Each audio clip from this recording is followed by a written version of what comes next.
শুরু হচ্ছে কোয়ারেন্টিন রিডিংসের 10ম পর্যায়। এই পর্যায়ে পরিবেশিত হবে সন্মাত্রানন্দের উপন্যাস নাস্তিক পণ্ডিতের ভিটা। অতীশ দীপঙ্কর শ্রী জ্ঞানকে নিয়ে লেখা এই উপন্যাসটি শোনার আগে কিছু প্রাসঙ্গিক বিষয় ও ঐতিহাসিক তথ্য সম্পর্কে প্রথমে আমরা কিছু জেনে নেব। তথাগত বুদ্ধ প্রবর্তিত ধর্মে আদিকাল থেকেই আলোচনা ও তর্ক যে কোনো দার্শনিক সমাধানে পৌঁছবার পথ হিসেবে স্বীকৃত ছিল। বুদ্ধের কয়েক শতাব্দী পরেই বৌদ্ধ ধর্ম নানান সম্প্রদায় ও উপসম্প্রদায়ে বিভক্ত হয়ে পড়ে। দার্শনিক সমস্যা ও সম্প্রদায়গুলির মধ্যে মতপার্থক্যের কারণ নিয়ে এখানে আলোচনা করবার বিশেষ অবকাশ নেই। তবু উল্লেখ করা যায়, বিনয় বা ভিক্ষু ও ভিক্ষুণীদের আচরণ সংক্রান্ত বিধানের ব্যাখ্যা নিয়েই বৌদ্ধ সঙ্গে মতভেদের জন্ম হয়। এই পর্যায়ে থেরবাদ ও মহাসাংঘিক মতবাদ গড়ে ওঠে। পরবর্তীকালে থেরবাদের উত্তরাধিকারীরাই হীনযানী বলে খ্যাত হন। আচার্য অশ্বঘোষের সময়ে অর্থাৎ কনিষ্কের আমল খ্রিস্টীয় 1ম শতক মহাযান মতবাদ প্রবর্তিত তথা স্বীকৃত হয়। মহাযানের একটি শাখা যোগাচার। এদের সাধনায় আচার ক্রিয়ার কিঞ্চিত আগমন ঘটে। অনেকে যোগাচারী অসঙ্গকে খ্রিস্টীয় 4র্থ বা 5ম শতক তান্ত্রিক বৌদ্ধ ধর্মের প্রবর্তক বলে মনে করেন। প্রসঙ্গত উল্লেখ্য, ব্রাহ্মণ্যতন্ত্রের তাত্ত্বিক অভিনবগুপ্ত এই অসঙ্গেরই সমসাময়িক বা কিছুটা পূর্ববর্তী ছিলেন। তা সে যাই হোক, যোগাচার তত্ত্ব বিবর্তনের ফলে উদ্ভব হয় মন্ত্রযানে। এখানে মন্ত্রের শক্তি আয়ত্ত করাই সাধকের অভীষ্ট। খ্রিস্টীয় 7ম বা 8ম শতক নাগাদ বাংলায় বজ্রযানের প্রসার ঘটে। পরবর্তীকালে বৌদ্ধ ধর্মের সব তান্ত্রিক শাখাকেই একত্রে বজ্রযান বলে অভিহিত করা হয়েছে। প্রকৃতির মোহিনী শক্তি আয়ত্ত করেও মুক্তি লাভ করা সম্ভব। এই শক্তি হল বজ্র। বজ্রাচার্য মনে করেন বজ্র অবিভাজ্য ও দুর্ভেদ্য, তাই শূন্যেরই নামান্তর। বস্তুত শূন্যবাদ মহাযান মতেরই অনুগামী একটি প্রতিষ্ঠিত দর্শন। বেদান্তের সঙ্গে একটি অতি সরল তুলনা করে বলা যায়, যেখানে অদ্বৈত বেদান্তের ব্রহ্মকে এক সংখ্যা দিয়ে চিহ্নিত করা যায়, সেখানে শূন্যবাদ সেই এককেও অস্বীকার করে। বজ্রযানের একটি বিশেষ শাখা তান্ত্রিক আচার পরিহার করে করুণা ও শূন্যতার মিলন সঞ্জাত বোধিচিত্তের বিকাশকেই অভীষ্ট বলে মনে করত। এরাই সহজযানী সম্প্রদায়। ভাষার দিক থেকেও এই সম্প্রদায়ের গুরুরা অর্থাৎ সিদ্ধাচার্যেরা সংস্কৃতের বদলে স্থানীয় ভাষায় তাদের দর্শন নির্ভর গান বা দোহা রচনা করতেন।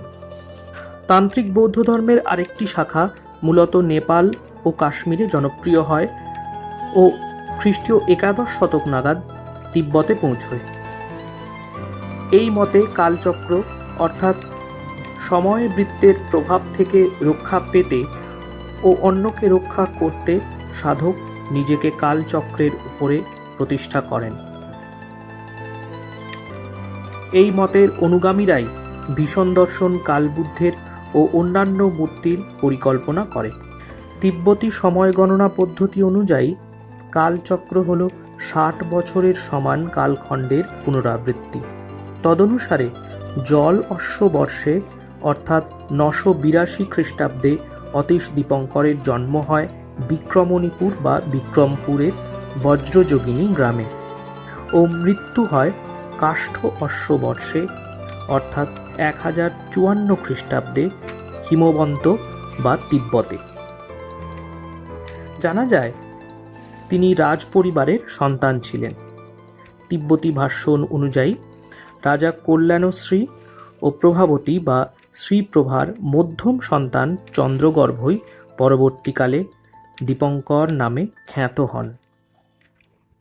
মনে করা হয় তার পিতা রাজা না, বরং ছিলেন একজন রাজন্য, এবং তারা ছিলেন পাল বংশের সমসাময়িক চন্দ্রবংশীয়। কিছু প্রাচ্যবিদ অতীশ দীপঙ্করকে কালচক্রযানী বলে প্রমাণ করবার চেষ্টা করেছেন। অবশ্যই এ মত আজ পরিত্যক্ত।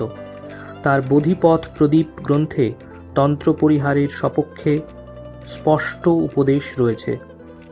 তিব্বতী ইতিহাসে দীপঙ্করকে শান্তি ও মৈত্রীর দূত বলে উল্লেখ করা হয়েছে। রাজা নয়পাল ও কলচুরিরাজ কর্ণ বা লক্ষ্মীকর্ণের মধ্যে তিনি সন্ধি করান। কদাচার ধর্মীয় অনুষ্ঠান নয়, বরং মানবতা ও শান্তির প্রবর্তক রূপেই তিব্বতী পরম্পরায় তাঁকে মনে রাখা হয়েছে। যদিও প্রতিপত্তির বিচারে অনেক লামাই হয়তো তাঁর চেয়ে শ্রেষ্ঠ, কিন্তু তিব্বতের মানুষ তাঁকেই প্রভু বা মহাপ্রভু আখ্যা দিয়েছেন, ঠিক যেমন বাংলাদেশের মানুষ একজনকেই মহাপ্রভু বলে ডেকেছে। এ প্রসঙ্গে তিনজন গবেষকের কাছে আমরা বিশেষভাবে ঋণী থাকব। চট্টগ্রামের শরৎচন্দ্র দাস বিস্মৃতির অতল থেকে অতীশ দীপঙ্করকে পুনরাবিষ্কার করেন। মহামহোপাধ্যায় হরপ্রসাদ শাস্ত্রী দীপঙ্কর রচিত ও সম্পাদিত বেশ কয়েকটি গ্রন্থ আবিষ্কার করেন, আর রাহুল সাংকৃত্যায়ন তিব্বতী থেকে দীপঙ্করের রচনার তর্জমা করেন ও তা বিশ্বের সামনে নিয়ে আসেন। আমাদের আগ্রহী শ্রোতা ঢাকা বিশ্ববিদ্যালয় কর্তৃক প্রকাশিত হিস্ট্রি অফ বেঙ্গল এর প্রথম খণ্ড, অলকা চট্টোপাধ্যায় রচিত অতীশ দীপঙ্করের জীবনী, তিব্বতী ঐতিহাসিক তারানাথের রচনা ও এশিয়াটিক সোসাইটির জার্নালে প্রকাশিত শরৎচন্দ্রের রচনা পাঠ করতে পারেন। যাদবপুর বিশ্ববিদ্যালয়ের অ্যাক্সেসিবল লাইব্রেরি ও ফোরাম ফর স্টুডেন্টস উইথ ডিসেবিলিটিজের যৌথ উদ্যোগে এখন শুরু হচ্ছে কোয়ারেন্টিন রিডিংস। কোয়ারেন্টিন রিডিংসের 10ম পর্যায়ে আপনারা শুনছেন সন্মাত্রানন্দের উপন্যাস নাস্তিক পণ্ডিতের ভিটা। পাঠ করেছেন নন্দিনী সরকার। শ্রুতি গ্রন্থটি নির্মাণ করেছেন শুক্লা রায়। বিশেষ কারিগরি সহায়তায় যিশু দেবনাথ। শুরু হচ্ছে সন্মাত্রানন্দের উপন্যাস নাস্তিক পণ্ডিতের ভিটা। আজ প্রথম পর্ব। Accessible library for persons with disabilities Jadavpur ইউনিভার্সিটির পক্ষ থেকে আমি নন্দিনী সরকার নাস্তিক পণ্ডিতের ভিটা অতীশ দীপঙ্করের পৃথিবী সন্মাত্রানন্দর লেখা বই থেকে পড়ছি। এটি একটি হার্ডবাউন্ড বই। এর কভারে হালকা গোলাপি ও খয়েরি রং দিয়ে পাহাড়ের দৃশ্য আঁকা আছে, তার মধ্যে একজন পর্যটকের অবয়বও আঁকা দেখা যায়। বইটি খুললে ফ্ল্যাপের ভেতরে লেখা আছে সামনের দিকে, যখন বৃক্ষরাজির ভেতর দিয়ে বহে যাবে সমুষ্ণ বাতাস, নদীর উপর ছায়া ফেলবে গোধূলিকালীন মেঘ, তখন কেবল তখনই আমি তোমার কাছে আসব। এই কথা বলে 1000 বছর আগে এক নারী ডুব দিল মৃত্যুর নিঃসীম অন্ধকারে। অন্তিম সেই উচ্চারণের অর্থ খুঁজতে গিয়ে চন্দ্রগর্ভ হয়ে উঠলেন অতীশ। তিব্বতী পর্যটক চাগলু চাবা আহিত হলেন 800 বছর আগেকার কোনো এক বাঙালি কুলবধূর পিপাসার্ত হৃদয় বিদ্যুতে। আর অধুনাতন কালে এক কৃষক কন্যার মধ্যে সেসব কথাই গান হয়ে ফিরে আসতে দেখল অমিত আয়ুধ। মৃন্ময়ী প্রতিমা, দারুমূর্তি আর ধাতু বাইকন খুলে ধরেছে অতীশ চরিতের বহুবিধ বাতায়ন। তবু শেষ পর্যন্ত কাঠ, পাথর বা ধাতু নয়, দীপঙ্কর এক রক্ত মাংসের মানুষ, এক বাৎসল্য করুণ হৃদয়, জীবনব্যাপী অন্বেষার এক ধ্রুব অর্থ। আর সেই বিশিষ্ট অর্থে প্রত্যেকেই আমরা অতীশ, প্রত্যেকেই দীপঙ্কর। বইটি বন্ধ করলে পেছনে কাভারে লেখা আছে অতীশ দীপঙ্করের জীবনের উপর রচিত বাংলা ভাষার প্রথম প্রামাণ্য উপন্যাস। হাজার বছরের প্রাচীন ইতিহাসের সঙ্গে আজকের পৃথিবীও জড়িয়ে আছে উপন্যাসের আখ্যান ভাগে। সময়ের গলিপথে বিভিন্ন যুগের চরিত্রদের সাক্ষাৎ হয়েছে আলো আঁধারিময় পরিবেশে। অতীশের সঙ্গে জড়িয়ে গেছেন তিব্বতী চাগ লোচাবা, 800 বছর আগেকার রহস্যময়ী কুলবধূ স্বয়ংবিদা, আজকের বাংলাদেশের কৃষক অনঙ্গ দাস ও তার মেয়ে জাহ্নবী, শহর কলকাতার অনুসন্ধিৎসু যুবক অমিতায়ুধ এবং উপন্যাসের কল্পিত লেখক শাওন। 3 যুগের 3 নারীর প্রণয় কথার অনুষঙ্গে এই উপন্যাস এক অনন্য অতীশ অনুসন্ধানের ইতিবৃত্ত। খুললে পেছনে স্ল্যাপে যা লেখা আছে সেটা পড়ছি। প্রথমে সন্মাত্রানন্দের একটি ছবি দেওয়া, তারপরে লেখা, জীবন নিয়ে নানা পর্যায়ে নিরন্তর পরীক্ষা করে চলেছেন সন্মাত্রানন্দ। ঘর নয়, পথই তার বন্ধু। অনিকেত ভ্রাম্যমান জীবন, কখনো মাদ্রাজে, কখনো ত্রিপুরায়, কখনো কলকাতায়। এদেশের বিভিন্ন প্রান্তে গ্রন্থাগারিক সেবাব্রতী কিংবা শিক্ষকের ভূমিকায় বিচিত্রমুখী সব অভিজ্ঞতা উপার্জন করেছেন এবং এরই মধ্যে দায়বদ্ধ থেকেছেন জীবনের প্রথমতম অনুরাগ সাহিত্যের কাছে। তার লেখা গল্পগ্রন্থ দাস উপর্ণা 2014, কথাবস্তু ভামতী অশ্রুমতী 2015, ধীরবহে বেত্রবতী 2017, প্রবন্ধ সংকলন আরক্ত সুন্দর মুখশ্রী 2016 প্রকাশিত হয়ে সাড়া ফেলেছে ইতিমধ্যেই।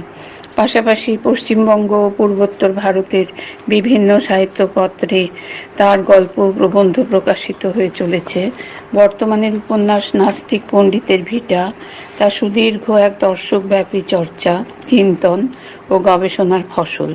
যদিও একান্তবাসী মানুষ, তবু সদালাপে স্পৃহাশীল। ত্রিপুরার মনু নদীটিকে তিনি ভালোবাসেন।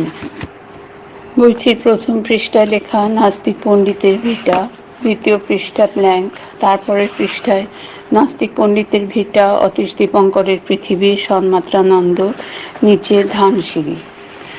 চতুর্থ পৃষ্ঠায় তৃতীয় সংস্করণ ও দ্বাদশ মুদ্রণ ফেব্রুয়ারি 2020, একাদশ মুদ্রণ নভেম্বর 2019, দশম মুদ্রণ সেপ্টেম্বর 2019, নবম মুদ্রণ জুন 2019, অষ্টম মুদ্রণ এপ্রিল 2019, সপ্তম মুদ্রণ মার্চ 2019, দ্বিতীয় সংস্করণ ও ষষ্ঠ মুদ্রণ জানুয়ারি 2019, পঞ্চম মুদ্রণ সেপ্টেম্বর 2018, চতুর্থ মুদ্রণ মে 2018, তৃতীয় মুদ্রণ ফেব্রুয়ারি 2018, দ্বিতীয় মুদ্রণ জানুয়ারি 2018, প্রথম প্রকাশ নভেম্বর 2017। গ্রন্থ সত্য লেখক, প্রচ্ছদ সৌজন্য চক্রবর্তী। প্রকাশনের সঙ্গে যোগাযোগ 9836767545, ধানসিঁড়ি DHANSERE2012@gmail.com। ধানসিঁড়ির পক্ষ থেকে শুভ বন্দ্যোপাধ্যায় কর্তৃক 60F কালীচরণ ঘোষ রোড, কলকাতা 7,50,000 থেকে প্রকাশিত ও ইমপ্রিন্টা 243-2B, আচার্য প্রফুল্লচন্দ্র রোড, কলকাতা 7,06,000 থেকে মুদ্রিত। ISBN 978386612120। দাম 500 টাকা, $25। পঞ্চম পৃষ্ঠায় লেখা, আবার নতুন করে শুরু করি যদি, আমি হব কাশফুল, তুমি মনু নদী। ষষ্ঠ পৃষ্ঠা ব্ল্যাঙ্ক, সপ্তম পৃষ্ঠায় প্রস্তাবনা। নাস্তিক পণ্ডিতের ভিটা একটি ইতিহাসত্রয়ী উপন্যাস। হাজার বছরের বিস্তৃত প্রায় অভিযাত্রী পণ্ডিত অতীশ দীপঙ্করের জীবন ইতিহাস এই উপন্যাসের আশ্রয়, কিন্তু বিষয় নয়। এই উপন্যাসের বিষয় চিরন্তনী নারী সত্তা, যা আমাদের সমষ্টি অবচেতনের ভিতর সৃষ্টির উষালগ্ন থেকে মজ্জিত হয়ে আছে। যে নারী সত্তা যুগে যুগে মানুষকে জয় করার, অগ্রসর হওয়ার, উৎসর্গ করার, পরিত্যাগ করার প্রেরণা জুগিয়েছে। অথচ যে নারী সত্তা অন্তহীন কাল ব্যাপী প্রেমে, দাম্পত্যে, বাৎসল্যে জীবনকে লালন করেছে, আস্বাদ করেছে, জন্ম জন্মান্তর ধরে পৃথিবীর ধুলাপথে ফিরে ফিরে এসেছে, সেই শাশ্বত মানবী সত্তাই নাস্তিক পণ্ডিতের ভিটা উপন্যাসের বিষয়বস্তু। কখনো সে নারী সত্তার নাম কুন্তলা, কখনো স্বয়ংবিদা, কখনো বা জাহ্নবী। প্রতিটি গল্পের একটি বিশিষ্ট কথন কৌশল থাকে। এই উপন্যাসও তার ব্যতিক্রম নয়। সময় সম্পর্কে একটি বিশিষ্ট ধারণাকে ব্যবহার করে এর কথন কৌশলের নির্মিতি। সাধারণত মনে করা হয় যা চলে গেছে তা অতীত, যা এখন আছে তা বর্তমান, আর যা আসবে তাই ভবিষ্যৎ। এই উপন্যাসের লেখক অতীত, বর্তমান, ভবিষ্যতের এই ক্রমকে স্বীকার করেন না। তিনি মনে করেন অতীত, বর্তমান, ভবিষ্যৎ আসলে একই সঙ্গে উপস্থিত, একই সঙ্গে তারা ঘটে চলেছে। লেখকের দৃষ্টিতে অতীত, বর্তমান, ভবিষ্যৎ বস্তুত একই সমতলে অঙ্কিত পরস্পর ছেদি তিন বৃত্তের মতন। শুধু তাই নয়, এই তিনটি বৃত্তের ছেদবিন্দুগুলির মধ্য দিয়ে কোনো কোনো বিশেষ মুহূর্তে এক যুগের চরিত্রগুলির সঙ্গে অন্য যুগের চরিত্রদের দেখা হয়ে যেতে পারে, তাদের বিনিময়ও ঘটতে পারে। এসব কথা উপন্যাস মধ্যে বিস্তৃত বলা হবে। সময়ের তিনটি স্তর, ইতিহাসের তিনটি যুগ এ কাহিনীতে বারবার উঠে এসেছে। পৃথক পৃথক যুগ বিভাগ বোঝাতে বিভিন্ন যুগের আখ্যান ভাগে ভিন্ন ভিন্ন ভাষা ও বানান রীতি প্রয়োগ করা হয়েছে। সহজে বোঝানোর জন্য এই তিন কালসীমা এবং সেই কালসীমার উদ্ভূত প্রধান চরিত্রগুলি নিচে দেওয়া হলো। দশম একাদশ শতক, 982 থেকে 1054 খ্রিস্টাব্দ। অতীশ দীপঙ্কর, শ্রীজ্ঞান, কুন্তলা দৌবারিক কন্যা, মহর্ষি জিতারি, গুহায়িত ঋষি, অবধূত অদ্বয় বজ্র, তান্ত্রিক চক্রেশ্বর, আচার্য শিলরক্ষিত, অতীশের অধ্যাপক, পৃষ্ঠা 8। মহীপাল, মগধের সম্রাট, নয়পাল, তদীয় উত্তরাধিকারী, আচার্য ধর্মকীর্তি, সুবর্ণদ্বীপে অতীশের আচার্য, স্থবির রত্নাকর, বিক্রমশীলের অধ্যক্ষ, বীর্য সিংহ, গ্যাৎসন গ্রুসেঙ্গি, তিব্বতী অনুবাদক, লামা এশেবোধ, পশ্চিম তিব্বতের সম্রাট, যুবরাজ চ্যাংচুব, তদীয় ভ্রাতৃপুত্র উত্তরসূরি, রিনচেন জানপো, তিব্বতীয় পণ্ডিত, আল মুয়াজ্জিম, আরব্য জাদুকর, বিনয়ধর, ছুলক্রিম জলবা বা জয়শীল, তিব্বতী অনুবাদক, চেদিরাজ কর্ণ, কলচুরি বংশোদ্ভব সম্রাট, ভিক্ষু মৈত্রীগুপ্ত, তান্ত্রিক কবি, পণ্ডিত ক্ষিতিগর্ভ, পরহিত ভদ্র, অতীশের সচিব, ভূমিসংঘ শ্রীগর্ভ, অতীশের কনিষ্ঠ ভ্রাতা, দস্যু উৎপীড়ক, কমল রক্ষিত, অতীশের সহাধ্যায়ী, বধির স্থবির, রাজা অনন্ত কীর্তি, নেপালের পালপা প্রদেশের রাজা, পদ্মপ্রভ, তদীয় পুত্র, ব্রোম তোনপা, তিব্বতে অতীশের প্রধান শিষ্য প্রভৃতি। ত্রয়োদশ শতক, 1200 থেকে 1250 খ্রিস্টাব্দ। চাগলোচাবা, তিব্বতাগত লামা, আর্য শ্রীভদ্র, নালন্দার অধ্যাপক, বজ্র ডাকিনী স্বয়ংবিদা, বিক্রমণিপুরের তন্ত্রবিদ্যা পটীয়সী গৃহকর্ত্রী, উপেন্দ্র ভৃত্য প্রভৃতি। একবিংশ শতক, সাম্প্রতিককাল। অনঙ্গ দাস, বজ্রযোগিনী গ্রামের কৃষক, জাহ্নবী অনঙ্গর মেয়ে, আবু তাহের গ্রামের স্কুলের শিক্ষক, আনোয়ারা আবু তাহেরের স্ত্রী, মোতালেব মিয়া, বজ্রযোগিনী গ্রামের বৃদ্ধ, অমিতায়ুধ, প্রত্নতত্ত্ববিদ যুবক, সম্যক ঘোষ, অমিতের রিসার্চ গাইড, শ্রীপর্ণা, গবেষিকা, শাওন বসু, আমি, আপনি কিংবা একা অন্য কেউ। পৃষ্ঠা 9, পূর্ব পিটিকা।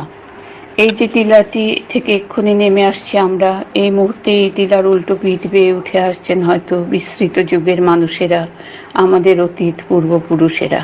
তারা কথা বলছেন, হাসছেন, তর্ক করছেন, ভালোবাসছেন। কে বলতে পারে যে এমন হতে পারে না? আমাদের সঙ্গে তাদের দেখা হয় না, আমরা তাদের হাসির শব্দ শুনতে পাই না। আরোহী অতীত আর অবরোহী বর্তমানের মাঝখানে মাথা তুলে দাঁড়িয়ে থাকা অহং চেতনার টিলা পাহাড়। কিন্তু এই টিলা পাহাড়টা যদি এক মুহূর্তের জন্য আচম্বিতে সরে যেত, তবে অতীতের বা ভবিষ্যতের ঘটনার স্রোত বর্তমানের মতোই আমাদের চোখের সামনে স্পষ্ট হয়ে ফুটে উঠতে পারত। যদি এমন হয়, ভিন্ন ভিন্ন যুগের ঘটনা ও চরিত্রগুলির মধ্যে তাহলে দেখা হয়ে যেত সহসা সময়ের চৌমাথায়। হতেও তো পারে এমন।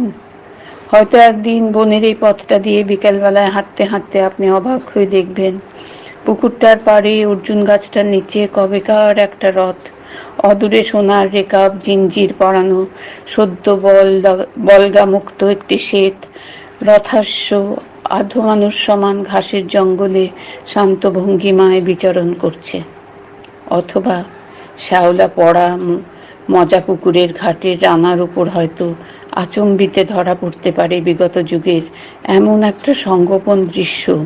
যুগ যুগান্ত প্রাচীন এক তিব্বতী লামা ধূসর অতীতের দূরকাল খণ্ডবাসিনী এক কুলবধূর প্রেমে নিমগ্ন হয়ে হাতে হাত রেখে বসে আছেন নিভৃতে। হয়তো চোখ পড়ে যেতেই পারে এমনই কোনো শান্ত অপরাহ্ন, কোনো এক বেতসলতার ঝোপের পাশে শত শত বর্ষ পূর্বের এক তরুণ বিদ্যার্থী শ্রমণ দিনান্তে স্বল্প আলোয় প্রাচীন পুঁথির উপর যার দেহকাণ্ড আনমিত। সাম্প্রতিকের পাশাপাশি একই সঙ্গে নিত্য বহমান ভিন্ন ভিন্ন যুগের সেই সব প্রায় সমান্তরাল স্রোতধারা, সেই আমাদের আধো বিস্তৃত কালের ইতিহাস। দশম পৃষ্ঠা ব্ল্যাঙ্ক। পৃষ্ঠা 11, একবিংশ শতক সাম্প্রতিককাল, বজ্রযোগিনী, বিক্রমপুর, বাংলাদেশ, অধ্যায় 1। নিঝুম রোদ। ফাল্গুনের শেষ, চৈত্র কদিন বাদেই ঢুকবে। দুপুরবেলায় ভাত খেয়ে দাওয়ায় বসে তামাক টানছে অনঙ্গ। কোন বিহানে সে মাঠে গেছিল, তেমন করে আলো তখনও ফোটেনি। গামছায় দুটি ভেজা ভাত রোজকার মতো বেঁধে দিয়েছিল মেয়েটা। হাতের কাজ 8টা নাগাদ বিশ্রাম দিয়ে জলপান করেছিল তারা, সে, বদ্র আর আইনদ্দি। দুপুরবেলায় মাথার উপর রোদটা চড়চড়া উঠলে আর কাজকাম করা যায় না। জমিন ছেড়ে ঘরে ফিরে পুকুরের ঠান্ডা জলে স্নান করে ভাত খেয়েছে, এখন তামাক টানছে। একটু রোদ কমলে আবার মাঠের দিকে যেতে হবে, মেলা কাজ এখন মাঠে। বসন্তের বাতাস নিঝুম রোদে টলতে টলতে আসে, সে বাতাসে মিশে থাকে নদী জলের শব্দ, ধলেশ্বরী, মেঘনা আর পদ্মার স্রোতের উছাল পাছাল এ বাতাসের সঙ্গে মিশে থাকে। মাঝে মাঝে বাতাস দম ধরে, তারপর শ্বাস ছাড়ার মতো একটা দমকা ওঠে। সেই সব আলুথালু বাতাসের ভেতর নিঃশব্দ হয়ে বসে আছে অনঙ্গ। সুখবাসপুর যাবার রাস্তার গায়ে গায়ে তার 3 জমি, আর ঘরের থেকে একটু দূরে 2 সাকুল্যে 5 জমির ফলনে কষ্টে সৃষ্টে দিন কাটে তাদের। পরিবারে 2টি মাত্র প্রাণী, সে আর তার মেয়ে জাহ্নবী। জাহ্নবীর মা মরে গেছে 10 বছর হলো। এখন সংসারের হাল ধরে আছে ওই মা মরা মেয়েটাই। মেয়েটা না থাকলে সংসারের কি গতি যে হতো, অনঙ্গ তামাক খেতে খেতে ভাবে। আলু উঠেছে সংবৎসরের। 3 জমিতে আমন ধান যা করেছিল তার থেকে তুলে রেখেছে মড়াইতে। ফাল্গুনের শুরুতে ঘরের কাছের জমিতে ঢ্যাঁড়স, চাল কুমড়ো আর কাঁকরোল করেছে। পৃষ্ঠা 12।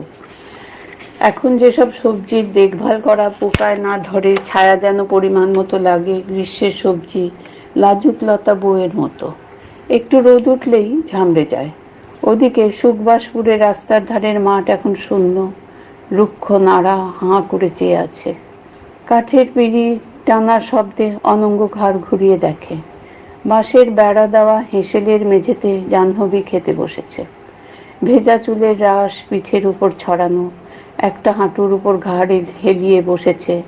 কস্তা পাড় দূরে শাড়ি পরনে, মুক্ত হাতটা দিয়ে হাঁটু জড়িয়ে বসেছে সে। এমনি করে খেতে বসতো ওর মা উষা, এমনি করে ঘাড় হেলিয়ে পিঠের ওপর ভেজা চুলের রাশ ছেড়ে দিয়ে। এই জাহ্নবীর বয়সেই তাকে ঘরে নিয়ে এসেছিল অনঙ্গ। এমনই বছর 20 বয়স তখন তার। সে আজ কতদিন হলো। দীর্ঘশ্বাস ছেড়ে অনঙ্গ পালানের পশ্চিম পানে গোয়াল ঘরটার দিকে তাকায়। গোয়ালের সামনে অনেকক্ষণ ধরে 1 আঁটি খড় চিবোচ্ছে বুধি, খুঁটিতে বাঁধা। তারই এক পাশে সোনালি খড়ের ঘন স্তূপ, স্তূপের মাঝে বাঁশটার মাথায় উল্টে রাখা মাটির হাড়ির গা বেয়ে নেমেছে শ্যাওলার দাগ। সেই দিকে চেয়ে চেয়ে অনঙ্গ অন্যমনস্ক হয়ে যায়। মন্দি গাছের বেড়ার উপর জড়িয়ে জড়িয়ে উঠেছে স্বর্ণলতা, বেড়ার ওদিক থেকে আকুল হয়ে ঝাঁপিয়ে পড়েছে মাধবী ফুল। গোবর দিয়ে নিকোনো পালানের আর একদিকে তুলসী মঞ্চ, আর একটু পরেই তার উপর এসে পড়বে দিনান্তের রোদ। এখনই হয়তো বেড়ার ওদিক থেকে ডেকে উঠবে আইনদ্দি বা বদ্রু, লন মাঠে যাই, বিহাল হইয়া যাইব লন। অনঙ্গ গামছা দিয়ে ঘাড় মুখ মুছে। চৈত্রের হাওয়াটা এবার যেন বেশি তাড়াতাড়ি এসে পড়েছে। একদিকে নতুন পাতা আসে, অন্যদিকে পুরনো পাতা ধুলা সমেত ওড়ে। পালানের উপরও কতগুলো হলুদ পাতা এসে পড়েছে। কত আর ঝাঁট দেবে জাহ্নবী? মেলা পাতা পুতা উড়ে আসে। মেয়েটা কাজ করে সারা দিন, ঘর গেরস্থালির কাজ, রান্না বান্না, সেলাই ফোড়াই, বেবাক কাম। ওর মায়ের দ্বারাই পেয়েছে। সেও ঘুরতো এ ঘর ও ঘর চরকির মতো। রঘুরামপুরের মেয়ে, চাচা দাঁড়িয়ে থেকে তাদের বিয়ে দিয়েছিল। ইমতিয়াজ শেখকে চাচা বলতো অনঙ্গ। তার বাপ পিতামহ এই ইমতিয়াজ শেখের জমিতে মজুর খাটত। অনঙ্গ তাদের বেশি দেখেনি জ্ঞান হবার পর। ইমতিয়াজ শেখ তাকে মানুষ করে নিজের ছেলের মতো। তাইতেই দেশভাগ, মুক্তিযুদ্ধ, কোনো কিছুর আঁচড়টি লাগেনি তার গায়ে। ইমতিয়াজ ছিল ঝানু, প্রভাবশালী লোক। আর্ধেক মুন্সিগঞ্জের লোক তার নামে সালাম দিত। ইন্তেকাল হবার সময়ে ইমতিয়াজ শেখ তাকে 5 কানি জমি আর বসবাস করার জায়গা লিখে দিয়ে যায়। ঘর বানিয়ে উষার হাত ধরে এই বাসায় উঠে আসে অনঙ্গ। তা আজ 30 বছর হলো। জমি চিরে বসবাস সবই সে আর উষা সাজিয়েছিল মনের মতো। কিন্তু ওই যে কপাল, বিয়ে 3 বছরের মাথায় সোনার গোড়ার মতো খোকা হলো, কিন্তু বাঁচল না। পৃষ্ঠা 13। পানি বসন্তে ছেলেটা মারা গেল 5 বছর বয়সে। ছেলেটা বাঁচলে কি আজ এই বয়সে এত রোদে খাটতে হয়? কপালে নেই। তারপরেই জাহ্নবী। তো ও মেয়েরও 10 বছর বয়স হতে না হতেই কি এক জ্বরে ভুগে ওর মা উষা চলে গেল স্বর্গে। অনঙ্গ ভাবে আর ভাবে। এই এক ভাবনা রোগ হয়েছে তার আজকাল। কাম কাজে ভালোই থাকে, একটু জিরোতে বসলেই ওই মেয়ের ভাবনা ঘিরে ধরে। মেয়ের বিয়ের বয়স তো হলো, আর কতদিন? এর মধ্যেই বিয়ের সম্বন্ধ তো এসেছে, কিন্তু জাহ্নবী চলে গেলে কি করে বাঁচবে সেই সংসারে? এই 2খানা ঘর, একখানা চাষবাসের লাঙল, কোদাল, হরেক জিনিস। আর এক ঘরে বেড়া দিয়ে আলাদা করা 2 কামরা। এক ঘরে জাহ্নবী থাকে, অন্য ঘরে সে নিজে। এই দাওয়া, হেসেল, গোয়াল, পালান, তুলসী মঞ্চ সব যে খাঁখা করবে জাহ্নবী চলে গেলে। তবু মেয়ের বিয়ে দিতেই হবে শিগগির। গায়ে ঘরে কথা উঠেছে মেয়েকে নিয়ে এর মধ্যেই। দুষ্ট লোক খারাপ ইঙ্গিত দেয় পথে ঘাটে। না, সামনের বছরেই যা করার। এবার সত্যি আইনদ্দির গলা শোনা গেল। ঘুটিতে করে জল নিয়ে মন্দিরবেড়ার কাছে মুখ ধুচ্ছিল জাহ্নবী। আইনদ্দির গলার আওয়াজ পেয়ে তাড়াতাড়ি বাপের কাছে সরে এলো। বেলা হইছে, মাঠে যাইবা না? আইনদ্দি ডাকতেছে, শুনছো? মেয়ের কথার ঘোর কাটে অনঙ্গর। হ জামু, জল দে, তিয়াস লাগছে। 1 ঘটি জল জাহ্নবী বাপের দিকে এগিয়ে দেয়। জলটুকু ঢকঢক করে খেয়ে অনঙ্গ উঠে দাঁড়ায়। কোমরে কাপড়ের কুশি শক্ত করে বাঁধে। তারপর দাওয়া থেকে নেমে হনহনিয়ে অনঙ্গ অতিক্রম করে বেরিয়ে পড়ে। বেলা দুপুর। কোথা থেকে অজানা কোন পাখির ডাক দ্বীপ্রহরের মায়া মমতায় আচ্ছন্ন করে বাতাস। দূরের খেজুর গাছটায় কাঠঠোকরা ঠোঁট ঠোকে, ঠক ঠক ঠক ঠক। ঘরের মধ্যে ঘূর্ণি বাতাস এসে পাক খায়। চৌপায়ের উপর বসে কাঁথা বনে জাহ্নবী। ফুল কাঁথা, নকশি কাঁথা, ছুঁচ দিয়ে ফুল তোলে, বড় বড় ফোঁড় দেয়। তারপর দাঁতে দাঁত চেপে সুতো কাটে, আবার নতুন করে ছুঁচে সুতো পরাতে যায়। সুতো ঢুকছে না, মুখের মধ্যে সুতো, জিভ দিয়ে মিহি করে। ডাগর চোখ তুলে জানলা দিয়ে বাইরে তাকায়। ওই ঢিপির গায়ে নিঝুম হয়ে বসে আছে একটা খয়েরি রঙের প্রজাপতি। বুনো ঝোপঝাড়ে ঘরের পিছনটা ভরে আছে। 4 মুখওয়ালা ধান সিদ্ধ করার মাটির উনুনের বুকের ওপর চিরিক করে লাফ দিয়ে উঠছে কাঠবিড়ালি। দেখতে দেখতে কেন জানি উদাস হয়ে যায় জাহ্নবী।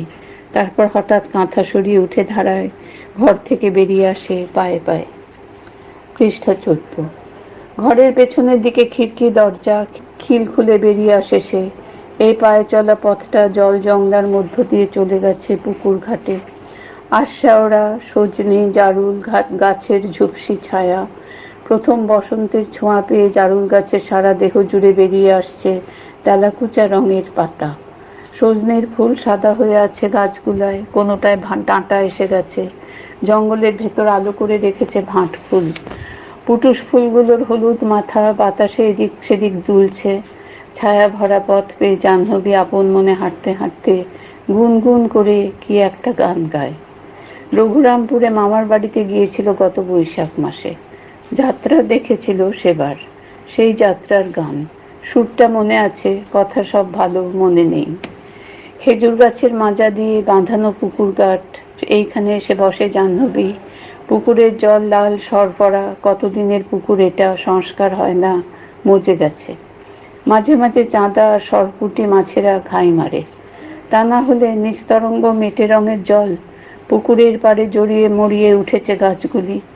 চামল গাছে নতুন বড় বড় পাতা আসছে, গাছের নিচে শুকনো পাতা বোঝাই হয়ে আছে। কড়ই শিরীষ গাছের হলুদ হয়ে যাওয়া লম্বা গোটা ফলগুলো বাদশার তলোয়ারের খাপের মতো দোলে। বাতাসে খড়খড় শব্দ ওঠে। চারিদিকে ঝোপঝাড় আর লতাপাতা পড়ে পড়ে পুকুরের জল খারাপ হয়ে গেছে। হাঁটুর ওপর চিবুক রেখে বসে আছে জাহ্নবী। কপালে কাঁচপুকার টিকলি, মাঝে মাঝে কানের পাশ থেকে বড় বড় চুলগুলো সরাচ্ছে।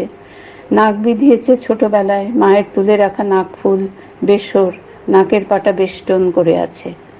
বড় বড় চোখের পাতা ঝপঝপ পড়ে তার। পুকুরের জলের মতো ভরা ভরা দুই চোখ, কিন্তু মজা পুকুরের জলের মতো রসস্থ নয়। তার চোখ স্বচ্ছ, যেন মনের তলদেশ অবধি দেখা যায়। ভারী নিঃশ্বাসে বুক উঠে পড়ে। ঠোঁটের ওপর এক চিলতে ঘাম আর্দ্র শিশিরের মতো লেগে আছে বলে তাকে এই মুহূর্তে ছোট মেয়েটির মতো দেখায়। জাহ্নবী দূরের দিকে দেখল, পুকুরের ওই পারে গাছেদের আবরণে চোখ চলে না। কতগুলো পোড়া ইট শুধু সবুজ ঘাসের মধ্যে দাঁত বের করে থাকে। কি জানি কবেকার ইট সব। এই বজ্রযোগিনী গ্রামে যেখানে সেখানে মাটি একটু খুঁড়লেই বেরোয় ইটের পাঁজা। ভারী নগর ছিল নাকি একদিন, সে শুনেছে। কতদিন আগে জাহ্নবী তা জানে না। পুকুরের লাল জল দুপাশে সরিয়ে জলসাপ একটা ওপারের দিকে চলে যায়।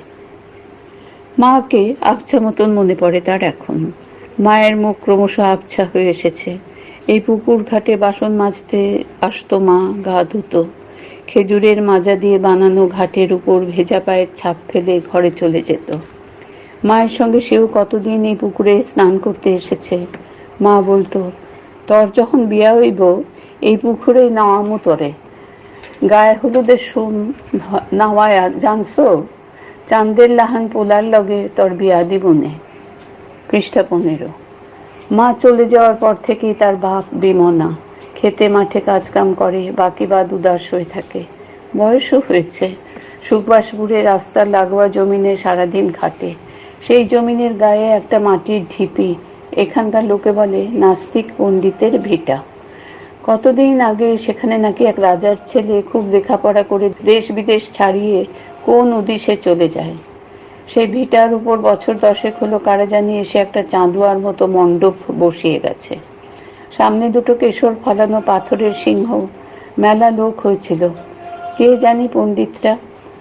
আহারে, রাজার পোলা কেন যে দেশগা ছেড়ে উধাও হয়ে গেল, বড় দুঃখ লাগে জাহ্নবীর। ওই সুভাষপুরের জমিতে চুঁইতে গিয়েই তো গত বছর তার বাপ আর আইনন্দি বাক্সটা পেল। কাঠের বাক্স, কারুকাজ করা, উপরে শ্যাওলা ছাতা পড়েছে। উখো দিয়ে ঘষতেই ভুর ভুর করে চন্দনের গন্ধ বেরোলো।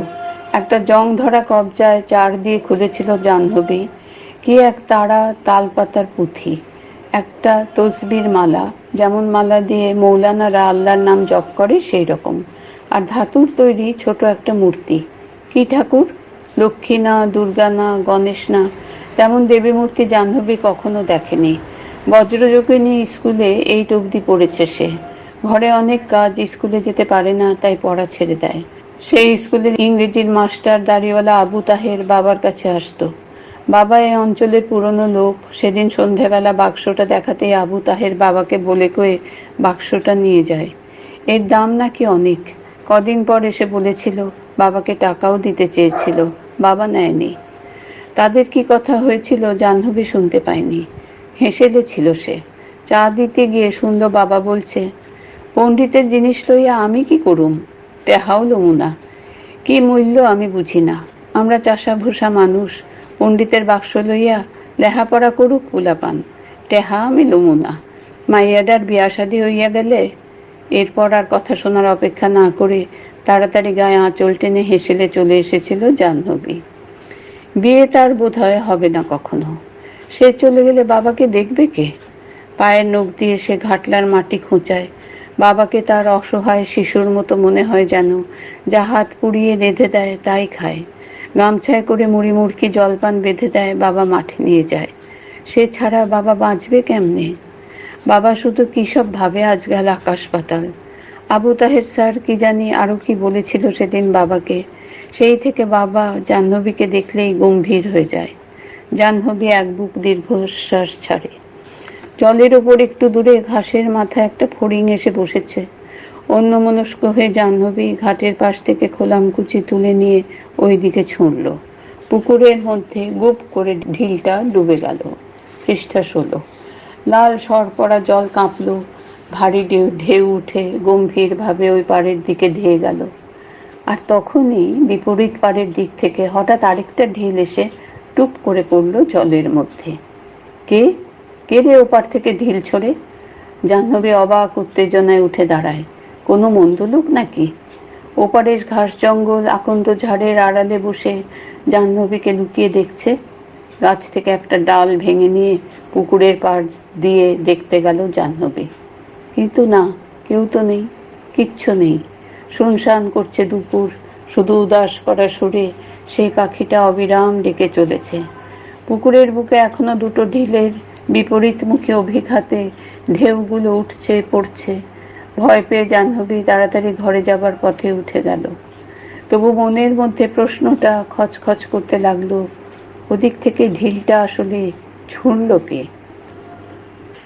পৃষ্ঠা 17, অধ্যায় 2। দশম শতকের অন্তিম বজ্রযোগিনী বিক্রমণীপুর বঙ্গদেশ। রাজপুত্র চন্দ্রগর্ভ। জাহ্নবী দেখতে পায়নি, তার সে চোখ নেই। বেশিরভাগ মানুষেরই তো নেই। সেই চোখ দিয়ে দেখলে ধরা পড়ত এই মুহূর্তেই অন্য এক দূরকালের ঘটনার স্রোত এখানেই বয়ে চলেছে। সেই পাতা পড়া মজা পুকুর আর নয়, কাক চক্ষুপথ নির্মল সলিলাধার এক দীর্ঘিকা, পাড়ের উপর জড়ামড়ি করে দাঁড়িয়ে থাকা জারুল শিরীষ আশ্বাওড়ার জঙ্গল আর নয়, তীরে সযত্ন রোপিত সন্তান নিলে মর্মরিত তরুশ্রেণী। পুকুরের উল্টো দিকে দাঁত বের করা সে শ্যাওলা মাখা ইটের স্তূপ নয়, পরপারে স্নানার্থিনীদের পদপাত আলিম্পিত শ্বেত পাথরের মর্মর সোপান শ্রেণী। সে আরোহিণীর উপরিস্থ ভূভাগে উন্নত প্রাকার বেষ্টিত এক হর্ম, উদ্যানে নবপ্রস্ফুটিত প্রসূনের বক্ষদেশে অলিকুল শতত গুঞ্জরমান, উদ্যানের কেন্দ্রে সে মর্মর সৌধ। এই প্রাসাদে চন্দ্রবংশের রাজকর্মীরা বসবাস করেন। পণ্ডিত ঐতিহাসিক দুপাশে মাথা নেড়ে বলে উঠবেন, না না, তা কখনো হয়? সে যে আজ থেকে 1000 বছর আগেকার কথা, সে তো আজকের কথা নয়। ঠিক, পণ্ডিত ঠিক বলছেন, কিন্তু সময়ের ভিন্ন ভিন্ন পরিসরের যুগ যুগান্তরের ঘটনার স্রোত ধরা আছে মানুষেরই এই মনে। নানা কালের সেসব পুঞ্জীভূত অভিজ্ঞতা থরে থরে সাজানো আছে মনের নানা স্তরে স্তরে। যে স্তরের মধ্যে দিয়ে জাহ্নবী এখন দেখছে, যে স্তরের ভিতর দিয়ে আমরা সচরাচর দেখে চলি, তাতে মজা পুকুর আর আশ্বাওড়ার ঝোপি রাখার কথা। একে আমরা বলি বর্তমান। তার সুখ দুঃখ রোদন বেদনও তুচ্ছ নয়, মূল্যবান।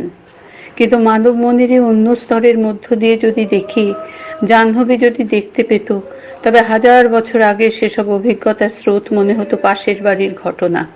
হঠাৎ কোনো আত্মমগ্ন মুহূর্তে হয়তো সেই ধূসর অতীতের একটা টুকরো ধরা পড়তেও পারে আচম্বিতে আমাদের এই চোখে। পৃষ্ঠা 18। যেমন বিপরীত দিক থেকে ধেয়ে আসা ঢিলটা পুকুরের জলে পড়তে দেখেছিল জাহ্নবী, কিন্তু মুহূর্ত পরেই সে ঘোর তার কেটে যায়, অন্যতর ভূমি থেকে মন ফিরে চলে আসে এই পরিচিত বাস্তবে। তাই ঢিলটাকে ছুঁড়ল সে অনেক খুঁজেও দেখতে পায়নি। তেমন করে দেখতে পেলে জাহ্নবী দেখত পরপারের সেই সোপান মার্গে দণ্ডায়মান 12 বর্ষীয়া ঈষৎ শ্যামবর্ণা এক বালিকা। পরনে নীলাভ দুকুল, ঊর্ধ্ব আঙ্গে বাসন্তী রঙের একখানি উত্তরীয়, কটিতে সে কিঙ্কিনি, বাহুতে বাজুবন্ধ, চরণে নূপুর, মণিবন্ধে কঙ্কণ বলয়। সে কেশ পাশ চূড়া করে বেঁধেছে, একখানি ক্ষুদ্র ময়ূরপুচ্ছ তার শিরভূষণ। বালিকার মুখখানি আনত, ঈষৎ অভিমানের বাষ্প তার নয়নকোণে বেপথুমান।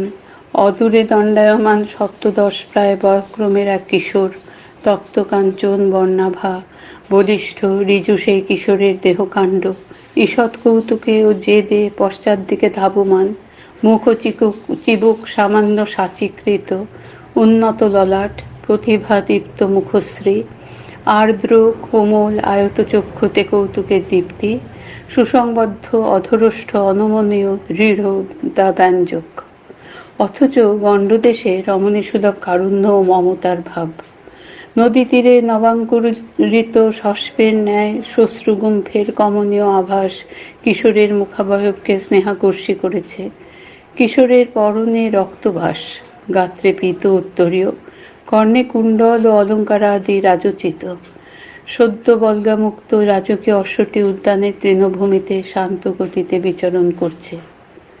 তাহলে এই কথাই হলো যে তুই আমার সঙ্গে আর বাক্যালাপ করবি না? কিন্তু এ পর্যন্ত একটি প্রশ্নের মীমাংসা হলো না। আমার কি দোষ? কেন তোর এই অভিমান কুন্তলা? কিশোরটি মৃদু হাস্যে বালিকাকে প্রশ্ন করে। ভূমি হতে একটি ঢিল তুলে নিয়ে বালিকা তার চম্পকাঙ্গুলির বিভঙ্গে দীর্ঘিকা সলিলে নিক্ষেপ করল। জলরাশি বিকম্পিত হলো। জলতলে উর্মিমালা উত্থিত হয়ে পরপারের দিকে ধাবিত হলো। মগ্ন নেত্রে দু এক মুহূর্ত শুধু চেয়ে রইল কুন্তলা সেই দিকে, যেন কোন সুদূর ভাবিকালের দিকে। তারপর সজল আঁখি দুটি তুলে সে কিশোরের উদ্দেশ্যে বলে উঠল, কুমার, আপনার সঙ্গে আর কোনো কথাই নয়।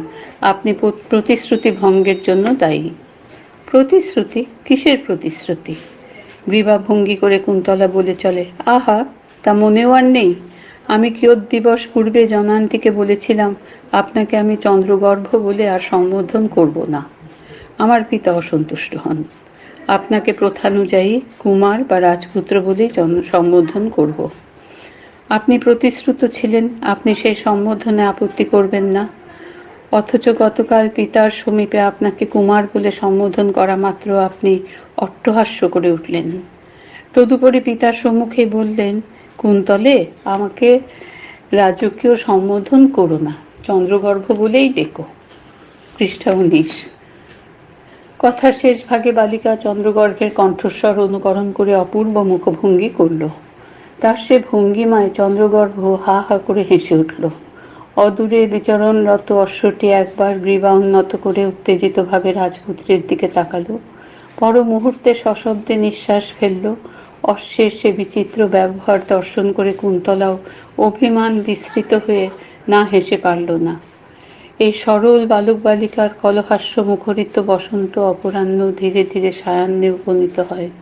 সেই সুগম্ভীর সায়ন্তনী আলাপের ভিতর কিশোর চন্দ্রগর্ভের মনেও কি এক অনতিস্পষ্ট বিষাদের সুর যেন বিলম্বিত রাগে জেগে উঠতে থাকে। সে জানে সে চন্দ্রবংশের রাজপুত্র। এ বজ্রযোগিনী জনপদে তার পিতা কল্যাণশ্রীর রাজধানী, আর কুন্তলার পিতা রাজপ্রাসাদের সামান্য প্রতিহারী বা দৌবারিক। এই দীর্ঘিকা তীরস্থ প্রাসাদটি বস্তুত রাজকর্মচারী বৃন্দের সম্মিলিত আবাস। তার পিতার রাজ্য শাসনে প্রজাবৃন্দ সহজ সচ্ছল জীবনযাত্রা উপভোগ করে, তবু রাজা, রাজন্য, রাজকর্মী এদের ভিতর শ্রেণী বিষমতা প্রকট। এই যে বৃহৎ রাজপ্রাসাদের বাহিরে রাজপুত্র চন্দ্রগর্ভ অশ্বারূঢ় হয়ে শ্রেণী নির্বিশেষে সকল প্রজার গৃহে অনর্গল যাতায়াত করে, তাদের আবাসে অনাহুত হয়েও আহারাদি করে, তারে আচরণে রাজা প্রজা কেউ প্রসন্ন নয়। চন্দ্রগর্ভের দুই ভ্রাতা, জ্যেষ্ঠ পদ্মগর্ভ কিংবা কনিষ্ঠ শ্রীগর্ভ, উভয়ই রাজপ্রাসাদের বহির্দেশে দেহরক্ষী ও বয়স্য সমবিবাহারে গমনাগমন করেন। চন্দ্রগর্ভই কেবল ব্যতিক্রম। প্রজা সাধারণ কেউ তাকে রাজপুত্র বা কুমার সম্বোধন করবে, এই তো স্বাভাবিক। কিন্তু এতে তার কি যে অস্বস্তি! এমনকি এই যে কুন্তলা, যার সঙ্গে এই প্রাসাদ সংলগ্ন দীর্ঘিকা তীরে আবাল্য সে খেলা করে এসেছে, সেও আজ তাকে কুমার অভিধায় আহ্বান করতে আগ্রহী। কেবল চন্দ্রগর্ভ সম্বোধনে কুন্তলাও আজ পরাঙ্মুখ। অথচ এই রাজকীয় পরিচয় বিদ্যালাভে, সত্য দর্শনে যে কতদূর প্রতিবন্ধক তা তাকে বাল্যেই জানতে হয়েছে। সেই পাদপ সংকুল অরণ্য মনে পড়ে, স্মৃতিপথে সমুদিত হয় সেই দিব্য দর্শন। কুন্তলাকে কে বুঝাবে এই ভেদ বুদ্ধি পরমা আপ্তির প্রবেশপথে প্রবল ও ভয়াল দর্শন প্রহরী, যাকে অতিক্রম না করলে মুক্তির পথ চিরাবরুদ্ধ থাকে। শুধু কুন্তলাই নয়, এই নিখিল জীব নিবহের এই অনাদি ভ্রান্তি সত্য লাভের চরম অন্তরায়। কে বোঝাবে, কে শোনাবে? চন্দ্রগর্ভ গভীর চিন্তা সমুদ্রের ভিতর যেন নিমজ্জিত হয়ে যায়। কি এত ভাবেন আপনি আকাশ পাতাল কুমার? কুন্তলার কণ্ঠস্বরে চন্দ্রগর্ভের সম্বিত ফেরে সে অপ্রস্তুত ভঙ্গিমায় কুন্তলার দিকে তাকিয়ে হেসে ওঠে। কুন্তলা বলে, ইদানিং আপনাকে বড় বিমনা দেখায় কুমার, যেন কোনো দূর দেশের পুরুষ। আচ্ছা, আপনাকে কুমার সম্বোধন করলে আপনি এত অপ্রসন্ন হন কেন? অপ্রসন্ন নয় কুন্তলে, বেদনার্ত। তুমি যদি জানতে আমার এই সুগভীর বেদনার কথা। বেদনা? আমাকে বলবেন না চন্দ্রগর্ভ, আপনার হৃদয়ে কোন কণ্টক বিদ্ধ হয়ে আছে? পৃষ্ঠা 20। দেখো কুন্তলে, তুমি কি জানো নিখিল জীবের বেদনার উৎস এই ভেদবোধ, যার আধার শিলায় গড়ে ওঠে অহমিকার প্রাসাদ। মানুষের অশ্রু বাড়ি রাশি বিন্দু বিন্দু সে অহমিকার সৌধ ভিত্তিতে পতিত হয়ে শুষ্ক হয়ে যায়, দ্বার তবু উন্মোচিত হয় না। আমি সেই অবরুদ্ধ দ্বার কপাটে কতবার আঘাত করেছি, আমার শিরদেশ রক্তাক্ত হয়ে গেছে। চন্দ্রগর্ভের কণ্ঠস্বর উত্তেজিত, আহত শোনায়। কুন্তলার মুখ বেদনায় পরিপূর্ণ হয়ে যায়। সে কুমারের দিকে সরে এসে গভীর মমতায় উচ্চারণ করে, আপনি প্রকৃতিস্থ হন চন্দ্রগর্ভ। আমি আপনার বেদনা অবধারণে সক্ষম নই, কিন্তু কোনো অজানিত বেদনা আপনাকে মথিত করছে, আপনাকে নিত্যদিন পীড়িত করছে, এ কথা বুঝবার সামর্থ্য আমার আছে। বালিকা আবার চন্দ্রগর্ভের হস্তদ্বয় ধারণ করে ব্যাকুল স্বরে জিজ্ঞাসা করে, বেশ, কিন্তু আমাকে আপনি বলুন, আপনার এই মনোবেদনার উপশমের প্রযত্ন আপনি করেছেন কি? হ্যাঁ, সেই উদ্দেশ্যেই তো 3 বৎসর পূর্বে তার কাছে গিয়েছিলাম। কে, কার কথা বলছেন চন্দ্রগর্ভ? তিনি এক মহাযোগী পুরুষ, সন্ন্যাসী, মহর্ষি জিতারি। জিতারি? তিনি তো প্রসিদ্ধ, কিন্তু কেউ তাকে দেখেনি। শুনেছি গভীর অরণ্যে বাস করেন। আপনি কি তার দর্শন লাভে ধন্য হয়েছেন? হাঁ কুন্তলে, তুমি তো জানো আমি বিপুল ভ্রামণিক। দুঃসাহসী অভিযানেই আমার স্ফূর্তি। পরন্তু অস্তিত্বের এই সুবিপুল যন্ত্রণা, বিশেষত রাজপ্রাসাদের অভ্যন্তর, তার পরিবেশ, শত সদা পরামর্শ, সহস্র মন্ত্রণা, কুটিল রাজনীতির বিষাক্ত বিষ বাষ্পে কলুষিত আমার শ্বাসরুদ্ধ হয়ে আসে কুন্তলে, যা আমি তোমাকেও বোঝাতে পারি না। সেই যন্ত্রণার উপসংকল্পেই তো আমি দগ্ধালোক কোনো মহাপুরুষের সন্ধানে ফিরছিলাম। তখনই আমি মৃত্তিকা বিহারের শ্রমণদিগের মুখে মহর্ষি জিতারির কথা শুনি। তারা বলেন, এ রাজ্যের উত্তর পশ্চিমে যে দুর্গম অরণ্য আছে, সেখানেই তিনি অবস্থান করেন। কাহাকেও শিষ্য স্বীকার করেন না, তার দর্শন সুদুর্লভ। তারপর মৃত্তিকা বিহারের শ্রমণদিগের নিষেধ সত্ত্বেও আমি দমিত হইনি। আমার এই অশ্ব শীতশঙ্খ আমার অতি অনুগত। এর পৃষ্ঠে আরোহণ করলে আমি দেব, যক্ষ, মানব, কিন্নর কাউকেই ভয় পাই না। 3 বৎসর পূর্বে এক মধ্যাহ্ন বেলায় আমি সে গহন অরণ্য মধ্যে প্রবেশ করি। রোমাঞ্চিত তনু বালিকা কিশোর চন্দ্রগর্ভের আরো নিকটে সরে এসে বলে, তারপর পথ দীর্ঘ, অরণ্য দুর্গম, কোনো পদচিহ্ন লাঞ্ছিত পথরেখাও দৃষ্টি হয় না।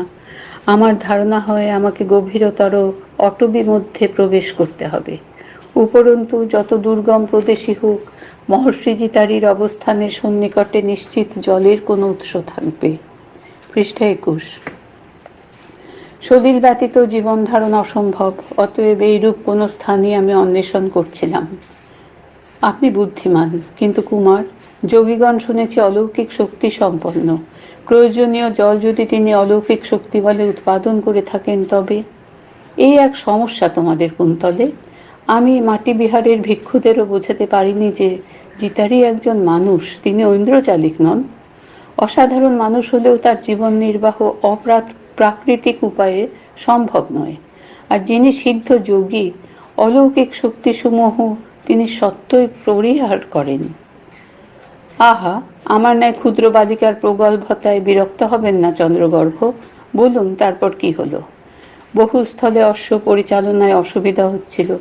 বৃহৎ ও ক্ষুদ্র পাদপের দুর্ভেদ্য শাখা অতিক্রম করা সুকঠিন হয়ে পড়ছিল।